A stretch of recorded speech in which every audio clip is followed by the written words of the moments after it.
Magdadilan na asin sa Coca-Cola at magpapasalamat ka sa akin para dito. Ang galing. At tingnan mo, ito ay talagang kamangha-manghang. Nagdagdag ako ng humigit kumulang isang katsarang asin, isinara ang bote at tinalog ito ng malakas. Bigyang pansin dahil ang tip na ito ay talagang cool. Kung gusto mo ang mga ganitong video pa-like and follow naman dyan, salamat. Ngayon buksan natin ang bote at ilipat itong Coca-Cola sa isang lalagyan. Mayroon akong mga 200 ml dito. Gagamitin natin itong maliit na bote bilang panukat. Huwag itapon. Ngayon magdagdag tayo ng isang kutsara ng asin at pukawin ng kaunti. Kailangan ninyong makita ang tip na ito. Sigurado akong hindi pa ito nakikita ni Val sa internet. Magugulat ka sa resulta. Susunod, kakailanganin namin ng detergent na gusto mo. Magdagdag tayo ng humigit kumulang 200 ml sa bote ng Coca-Cola at pagsamahin natin ito kasama ang Coca-Cola. Mula nang madiskubre ko ang tip na ito, lagi ko itong ginagawa sa bahay. Hindi na ako bumibili ng produktong ito sa tindahan. Susunod, magdaragdag kami ng tubig upang punan ang kalahati ng bote at ibuhos ito sa lalagyan na may Coca-Cola at detergent.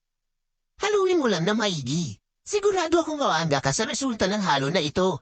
Ngayon ay kakailanganin namin ng isang walang laman na bote ng detergent, ngunit kung mayroon kang ibang uri ng bote, magagamit mo ito ng walang anumang problema sa tulong ng isang funnel. Inipat natin ang lahat ng pinaghalong ito at maniwala ka man o hindi, handa na. Tingnan ang estado ng kawali na ito. Medyo madumi ito sa nakaimbed na grasa. Kuskusin mo lang itong mabuti at makikita mo ang lahat ng dumi na lumalabas parang sa magic. Ang produktong ito ay kahanga-hanga lamang. Para sa mga hindi nakaintindi sa ginawa namin dito bilang isang kahangahangang panlinis ng aluminyo, tama iyan. Ang Coca-Cola ay naglalaman ng isang sangkap na kapag nakikipag-ugnayan sa asin at detergent, inaalis ang anumang dumi sa iyong kawali at ibinabalik ang lahat ng nawala na ningning. Maaari mo itong gamitin sa lahat ng uri ng mga kawali, lalo na ang mga aluminyo.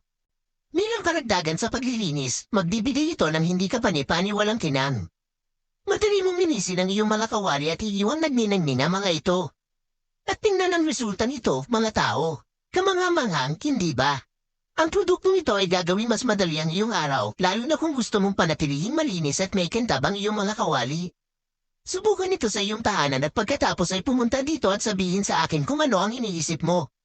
Sigurado akong magugustuhan mo ito. Para sa mga nakarating hanggang dito, magbigay ng rating mula 0 hanggang 10 para sa tip na ito. Tulad ng sinabi ko, para sa mga gusto ang kanilang mga kawali na kumikinang tulad ng bago, gawin mo lang itong timpla na hindi lamang simple, ngunit napakamura. Mas mausay kaysa sa mga produktong binili ng tindahan.